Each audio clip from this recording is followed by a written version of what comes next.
शांति।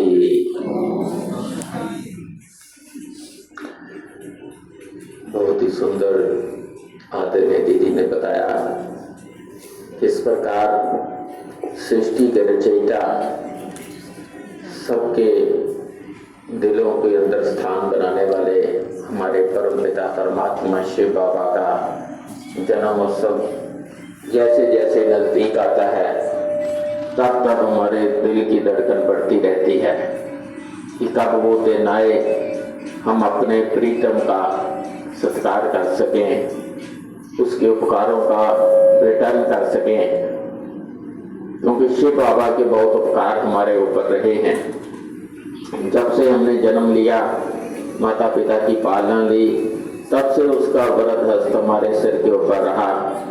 उसकी छत्र छाया के अंदर हम रहे, उसकी पालना में हम पल रहे हैं। प्रकृति की गोद का भी हमको सानिध्य मिला, माँ के रूप में मिला, और परमपिता परमात्मा का भी सानिध्य मिला।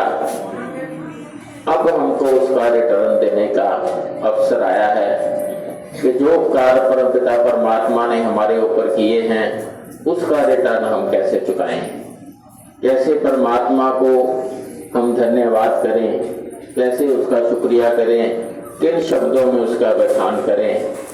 बहुत ही सुंदर शब्दों की मालाएं आज हमारी बहनों ने पिरो करके उस परमात्मा को अर्पण की हैं। ये शब्दों की मालाएं भी बहुत प्रभाव डालती हैं, अपने हृदय को भी शुद्ध करती हैं, हमारे अंतःकरण को भी शुद्ध करती हैं और वायुमंडल को भी शुद्ध करती हैं। तो आज ये वायुमंडल बड़ा ही अच्छा बना हुआ है, बड़ा पावन बना हुआ है, बड़ा ही सतोगुणी वायुमंडल दिखाई दे रहा है। हमने देखा प्रातः 5 बजे से पहले ही भाई बहन हमारे पास पहुंचने शुरू हो गए, और छोटे छोटे बच्चे भी जिनको प्रातः काल उठना मुश्किल लगता है, लेकिन उनका भी बाबा के साथ बेहद का प्यार है। वो छोटे बच्चे हैं, बड़े हैं, हमारी माताएं हैं, भाई भी हमारे बीच में हैं, तो सबका शिव बाबा के साथ दिल का प्यार है। तो ये प्यार सदा ऐसा ही बना रहे, वो परमात्मा का प्यार भी हमारे ऊपर बरसता रहे, वो सदा ही ज्ञान की बरसात हमारे ऊपर करते ही रहते हैं। उस ज्ञान के अंदर हम प्रतिदिन बाबा के घर में स्नान भी करते हैं। ये ज्ञान की बरसात से हमारी आत्मा का भी स्नान होता है, हमारा मन और तन दोनों ही हमारे पावन हो जाते हैं। तो ऐसे परमपिता परमात्मा का उत्सव हम मनाने के लिए इकट्ठे हुए हैं। उमंग उत्साह सबका देखते ही बनता है। तो अभी शिव बाबा हमको जो उच्चारण करते हैं महावाक्य, उसमें समय का भी महत्व बताते हैं कि बच्चे अभी समय कैसा चल रहा है। तो जैसे हम प्रभात फेरी निकालते हैं, अमृत वेले निकालते हैं, इसी प्रकार परमपिता परमात्मा कहते हैं कि ये जो समय चल रहा है ये अमृत काल का ही समय है। ये सृष्टि का सबसे श्रेष्ठ काल चल रहा है। इसको ब्रह्म मुहूर्त का काल जैसे कहते हैं, ये अमृत काल का समय है। इसमें जागृत अवस्था में रहने की आवश्यकता है, ये सोने का समय नहीं है। जैसे आप सभी अमृत वेले उठ जाते हैं, उठ करके परमात्मा का सिमरन करते हैं, भजन करते हैं, इसी प्रकार से ये कलयुग का अंत है दुनिया के लिए, लेकिन ज्ञानी आत्माओं के लिए, भक्त आत्माओं के लिए ये अमृत काल का समय है।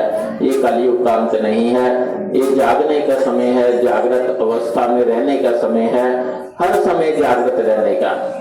जागृत का अर्थ क्या होता है कि हमारी आत्मा सदा जागृत अवस्था में रहे, सुषुप्त अवस्था में नहीं रहे। वो सदा ही अलबेलेपन से, आलस से मुक्त रहे।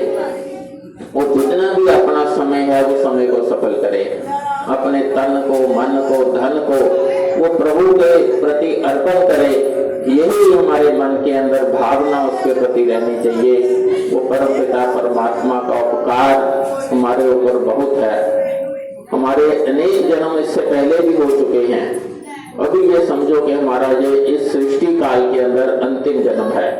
इससे पहले हमने 4 युगों में अनेक जन्म लिए हैं, अनेक माता पिता हमारे आए हैं, उन्होंने हमको शरीर को जन्म दिया, फिर हमने शरीर छोड़ा, फिर माता पिता परिवर्तन हुए। अब हमारा ये सृष्टि का ये अंत समय चल रहा है, कलयुग का अंतिम समय अभी समाप्त होने वाला है।